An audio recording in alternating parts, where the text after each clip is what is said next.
I'm Isis Romero, and this is the news in San Antonio. Kerr County officials now say only 3 people remain unaccounted for following the deadly floods on July 4th. It's a hopeful shift after days of heartbreak. Kerr County officials provided an update on Monday. Rania Kaur was there. Kerr County officials over the weekend stated that the number of people missing is now down from 97 to just 3. In a joint statement, they said it was because the people that were initially reported missing were later found safe and have now been verified to be removed from the list. A total of 107 people have died as a result of these floods in Kerr County. By the end of this week, Judge Rob Kelly said they will complete search and rescue and move on to recovery efforts, which include debris removal. Residents are still encouraged to sort debris and put it in the right-of-way so crews can come by and pick it up.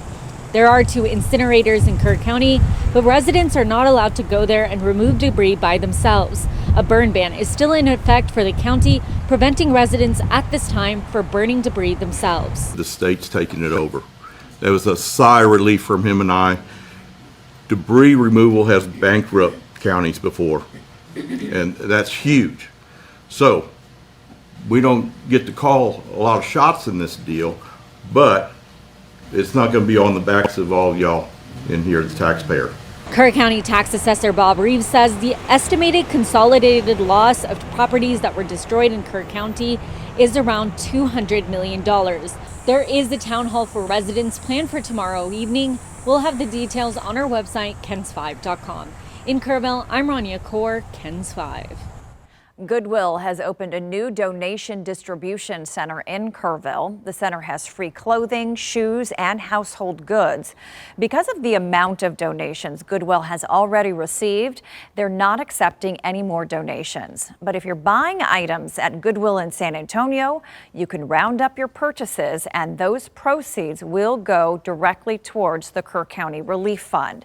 You can do that through August 10th. The man wanted after a decomposing body was found in his home is in custody. 49-year-old Charles Bird faces a charge of tampering evidence with intent to impair a human corpse. Simone Simpson has more details on this disturbing case. Go big or go home were the words allegedly uttered by 49-year-old Charles Bird. Deputies say he said that while being questioned about the decomposing body found in his mobile home they believe to be his wife. The sheriff says Bird told deputies about a fight between the two on June 16th that he believes led to her death.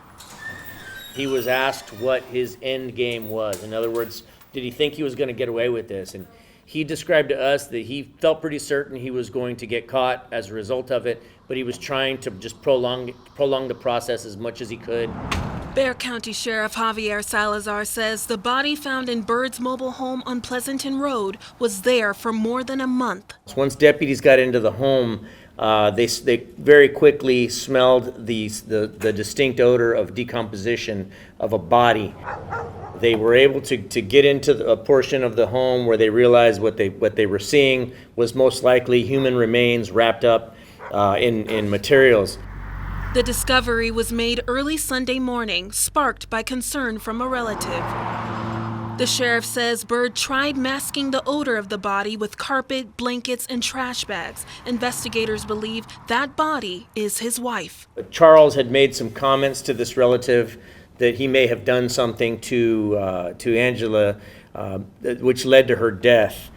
What the Bexar County Sheriff's Office is waiting for now is the medical examiner to confirm the identity of the body and determine a manner of death. If it is ruled a homicide, BCSO says Bird will face a murder charge. And he made a very flippant comment to the effect of "go big or go home" being his first time committing a crime. I just found that very, very shocking.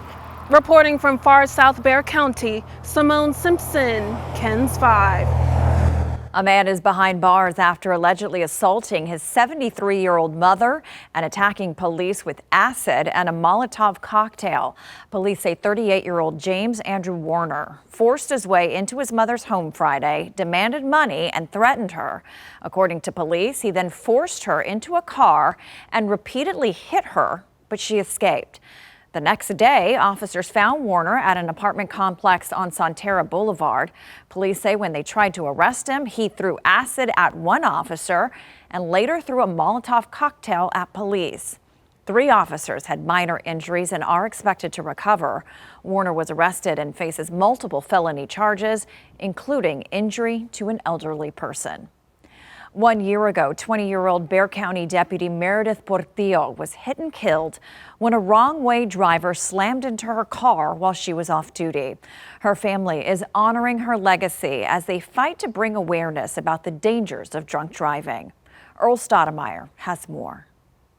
Meredith Portillo's family is holding a memorial to honor her life and raise awareness on drunk driving. Portillo was driving home on this day a year ago with her friends Haley Adams and Corey Alcazer near 2 a.m. when they were hit head-on by Jorge Pargas Jr., a wrong-way driver. Portillo and Pargas died on scene. Alcazer died shortly after from his injuries. Portillo's family tells us they were told by investigators Pargas was drunk driving. I don't wish this on any mother, but I'm not going to say bye. It's until we meet again. Portillo joined the Bexar County Sheriff's Office in September 2023. She worked with inmates in the county jail for half a year. I think anytime anybody stands up and says, I'm willing to wear a badge and defend my community, that already in and of itself makes you a hero. Today's memorial will be at Bronick Lake from 6 to 8 p.m. Mothers Against Drunk Driving will also be present. Earl Stoudemire, KENS 5. And that's the news in San Antonio.